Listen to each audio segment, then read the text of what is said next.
Salut à tous, on se retrouve ce soir pour l'épisode 2396 de l'After Zap Image. On commence tout d'abord avec une info officielle et la mascotte officielle de l'Euro 2024 est dévoilée. C'est ce petit personnage qui sera la mascotte officielle du championnat d'Europe des Nations l'année prochaine en Allemagne. On va parler cette fois-ci du top 10 du classement FIFA actuellement avant la mise à jour qui va être effectuée là dans quelques jours vu qu'il reste encore des matchs ce soir. N'oubliez pas le podium, la France 2e, l'Argentine 1re et le Brésil 3e, l'Angleterre 5e, l'Italie 8e et l'Espagne 10e. Après l'Espagne, ça peut bouger parce que l'Espagne, vu qu'ils ont gagné la Ligue des Nations, là il y a quelques jours, donc il y a moyen qu'ils ont pris pas mal de points, il y a moyen peut-être qu'ils soient 9e ou peut-être 8e de ce classement FIFA qui va être mis à jour là dans quelques jours. Donc concernant l'Argentine et la France, ça ne devrait pas bouger vu que les Argentins ont gagné leurs 2 matchs et pareil côté français, ils ont gagné aussi leurs 2 matchs pendant cette trêve internationale du mois de juin. On va parler de Thibaut Courtois qui répond aux propos de son sélectionneur. Je suis profondément déçu, mais je tiens à préciser que les commentaires de l'entraîneur ne correspondent pas à la réalité parce que vous savez qu'actuellement il y a un froid énorme entre Thibaut Courtois et le sélectionneur belge. Donc Thibaut Courtois a réagi sur ses réseaux sociaux, il a mis ce long message parce qu'en gros par rapport au brassard de capitaine et en gros il a répondu pour dire que ce que disait l'entraîneur de la sélection belge, en gros c'était pas vrai parce que les commentaires de l'entraîneur ne correspondent pas à la réalité. Donc on peut voir quand même l'ambiance actuellement du côté de la sélection belge entre le sélectionneur et Thibaut Courtois. On va parler des Joselu passe sa visite médicale avec le Real Madrid. On a déjà appris officiellement hier à son arrivée, mais aujourd'hui c'était visite médicale pour lui, présentation aussi pour le nouveau joueur du Real Madrid, Joselu, l'ancien joueur de l'Espagnol Barcelone. Donc il aura le numéro 14, il y avait le 9 et le 14 dispo, donc du coup ça sera le numéro 14 pour ce Joselu, ce qui veut dire peut-être que le numéro 9 sera gardé pour un autre attaquant qui pourrait débarquer au club là dans les prochaines semaines. Donc voilà, on lui souhaite la bienvenue du côté du Real Madrid pour l'attaquant Joselu. Et toujours du côté du Real Madrid, Fede Valverde continuera de jouer à un poste offensif la saison prochaine. Donc voilà, il sera utilisé de temps en temps milieu de terrain, mais vraiment Carlo Ancelotti continuera à l'utiliser souvent au poste d'ailier droit, comme ça a souvent été le cas là lors des derniers mois. On va parler de Christophe Galtier, bien dans la course pour le poste d'entraîneur de l'Olympique de Marseille. C'est vrai que Galtier pour l'instant, à l'instant T, est toujours entraîneur du Paris Saint-Germain, mais voilà, c'est une question d'heure avant son licenciement du côté du PSG. Il est toujours sur la shortlist du côté de Marseille pour devenir le nouveau coach de cette équipe de l'OM. Donc il y a lui et aussi Marcelino, ça devrait se jouer entre les deux tout simplement concernant le futur coach de l'OM. Rudy Garcia, donc lui, tiens, ça a été un coach de l'OM, de l'OL à l'époque. Et Rudy Garcia, maintenant nouveau coach de Naples, il a dit il ne faut pas croire que parce qu'on est champion d'Italie, il suffira d'entrer sur le terrain pour gagner les matchs. Il faut que j'arrive à convaincre les joueurs pour gagner, c'est beau, mais continuer à gagner, c'est encore mieux. Voilà, c'est son premier message, on va dire, en conférence de presse de Rudy Garcia en tant que nouveau coach de cette équipe de Naples. Le match amical entre le Qatar et la Nouvelle-Zélande qui a eu lieu hier, n'a pas repris après la mi-temps. Donc le staff de la Nouvelle-Zélande et l'ensemble des joueurs ont décidé de ne pas revenir sur le terrain. Selon eux, le défenseur Michael Boxall aurait été victime de racisme de la part d'un joueur du Qatar à la 40e minute de jeu. C'est pour ça qu'ils n'ont pas voulu reprendre la deuxième période. Donc c'était un match amical, c'est fou comme qu'il y a encore des propos racistes, surtout pour un match amical entre le Qatar et la Nouvelle-Zélande. Donc ça s'est passé hier. On va parler de Steve Mandanda, le gardien rennais, l'ancien joueur de l'Olympique de Marseille, a été approché pour rejoindre un club de la Saudi Pro League, donc l'Arabie Saoudite, on va dire. Pas convaincu, il a préféré dire non, donc il a refusé tout simplement d'aller en Arabie Saoudite. Il va continuer du côté de Rennes la saison prochaine. William Carvalho et Al Nasser sont proches d'un accord, donc lui est ok, il va rejoindre l'équipe de Cristiano Ronaldo. C'est surtout CR7, Cristiano Ronaldo, qui a demandé au président de Al Nasser de recruter William Carvalho et en gros, ça va se faire. Le club saoudien paiera la clause libératoire au Betis Séville pour s'offrir l'international portugais. Les détails du contrat sont en cours de finalisation, donc ça aussi, c'est une question d'heures voire de jours tout simplement, la signature de Carvalho du côté de Al Nasser.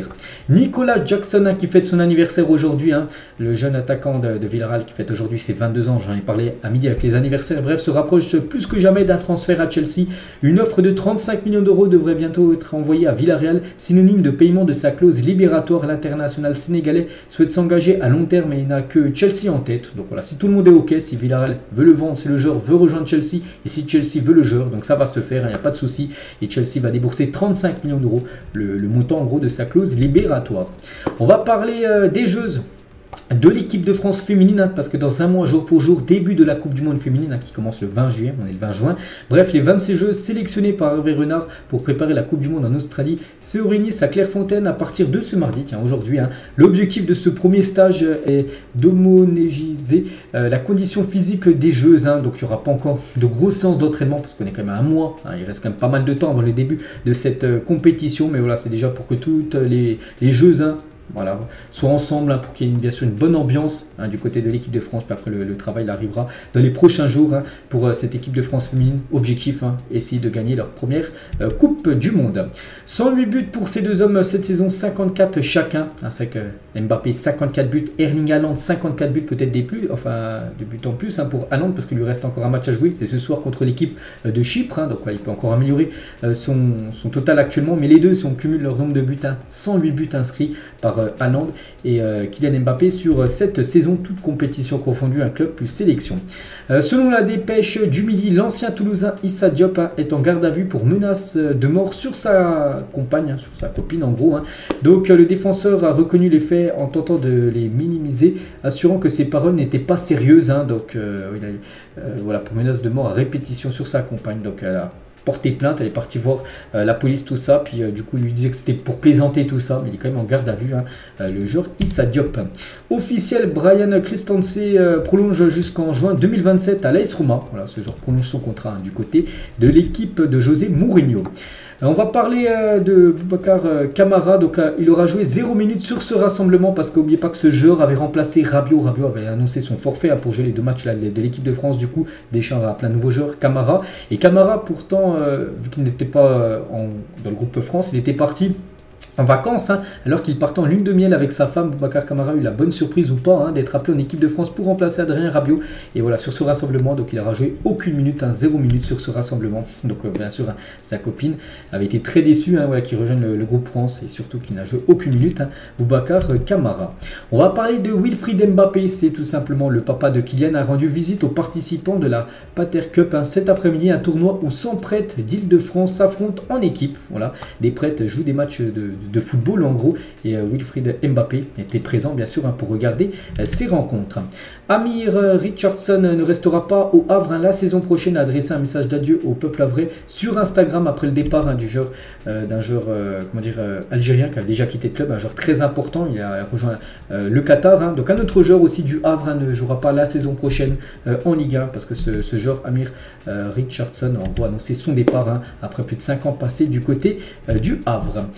Benzema publie sur Instagram la photo de la cérémonie Marca. Tout était prévu. Il a mis, c'est sa dernière photo Instagram. Vous pouvez regarder sur son réseau. Et il a mis tout était prévu. Une petite photo de Karim Benzema, nouveau joueur bien sûr de l'équipe de Al Ittihad, actuellement en vacances. Bien sûr, Benzema il n'est pas déjà à l'entraînement. Il doit souffler parce qu'il a fait une longue saison. Vacances pour lui. Il s'entraînera là dans quelques semaines, on va dire, du côté de son nouveau club. Robin Lenormand évoque la post-formation en Espagne. En réserve, j'étais un des plus jeunes, alors qu'en France, j'étais un des plus vieux. Ici, il laisse le temps aux joueurs de progresser. Pour eux, à 21 ou 22 ans, c'est normal de ne pas être titulaire en équipe première, parce que c'est à cet âge-là que tu comprends le plus de choses. Donc voilà, en gros, il compare la formation française et la formation espagnole. Robin Lenormand, maintenant, joueur bien sûr qui joue avec l'Espagne. Le coût du nouveau stade de Brest a augmenté de 20 millions d'euros. Les dirigeants du club sollicitent donc les pouvoirs publics pour recevoir les aides. Sinon, ils menacent de quitter le club. Voilà, parce que Brest doit construire un nouveau stade. Le problème, c'est que vu que les matériaux, ça a largement augmenté là ces derniers temps avec l'inflation, tout ça. Donc maintenant, le prix du stade avec tout, fini, coûte 20 millions plus cher. Et c'est un gros problème pour l'équipe de Brest, parce que bien sûr, il faut les trouver ces 20 millions. Donc voilà à quoi il pourrait ressembler ce stade de Brest, bien sûr, s'il venait fait là dans les années futures. On va parler de Luis Enrique, certainement le futur coach du Paris Saint-Germain. Une carrière et un style qui porte l'empreinte du Barça. La carrière de l'ancien sélectionneur espagnol a été largement influencée par ses passages en Catalogne. C'est vrai que Luis Enrique, comme j'ai dit, devrait devenir le nouveau coach du PSG. Et Luis Enrique, en gros, pour ceux qui le connaissent un peu, vous savez que c'est un schéma, c'est un entraîneur qui adore que son équipe ait la possession de balles. Donc voilà, peut-être ça sera un PSG avec énormément de possession de balles saison prochaine, parce qu'on pense qu'il va continuer à entraîner l'équipe du PSG, comme ça a été le cas avec son club du Barça à l'époque. Et toujours avec Luis Enrique, il va faire 2 choix forts du côté du Paris Saint-Germain d'après Foot Mercato. Donc Luis Enrique compte sur Neymar et Verratti. Bon, je vais pas tout lire, mais voilà, concernant Neymar et Verratti, 2 joueurs. Neymar, qu'on annonce depuis quand même pas mal de semaines sur le départ. La même chose concernant Verratti, qui a aussi ouvert la porte concernant un départ. Donc vu que Luis Enrique débarque du côté du club parisien, en gros, Luis Enrique compte sur Neymar et Verratti pour la saison prochaine du côté du Paris Saint-Germain. Toujours avec l'Espagne, vu qu'on parlait de Luis Enrique, qui est un sélectionneur espagnol. Donc le public madrilène s'est mal comporté avec Gavi, car hier soir c'était la fête du côté de l'Espagne. Surtout les joueurs de la sélection espagnole ont fêté ce titre de la Ligue des Nations obtenu, c'était dimanche soir. Et lors des célébrations de l'Espagne ce lundi soir, après leur succès en Ligue des Nations, le milieu du Barça a été sifflé par des supporters madrilènes lors de son discours, parce que Gavi a été hué dans la salle de l'équipe de basket du Real Madrid, parce qu'en gros c'était dans la salle de basket du Real qui a été où ils ont fait la fête. En gros, Gavi, vu que c'est un joueur du Barça, et vu qu'il y avait des fans du Real Madrid, donc ils ont sifflé Gavi alors que c'est un joueur de l'Espagne. Donc voilà, concernant Gavi, on en voit bien sûr beaucoup de force. Donc voilà, une petite photo de la fête hier à côté, sélection espagnole après cette victoire en Ligue des Nations. Et on finit nous avec l'équipe de France. C'est une petite photo du début de match hier, bien sûr avec ces magnifiques feux d'artifice ou fumigènes, bien sûr bleu, blanc, rouge. Et ce concept de maillot pour l'équipe de France fait par Synthetix. De temps en temps je vous montre Synthetix avec ses magnifiques prototypes de maillots, bien sûr. Donc là il y en a fait un concernant l'équipe de France. Bon, il n'y a rien d'officiel, mais vraiment il serait officiel, il serait magnifique ce maillot s'il venait être commercialisé. Regardez ce bijou de couleur bleue avec le bout des manches bleu, blanc, rouge. Il serait sublime, ce maillot de l'équipe de France avec le flocage Giroud numéro 9 dans le dos. Et on finit sur ça. Donc voilà les gars ce qu'il y a à dire aujourd'hui. J'espère que ça vous a plu. On se retrouve demain bien sûr après-midi pour le prochain After Zap Image. Bonne journée à vous et à demain.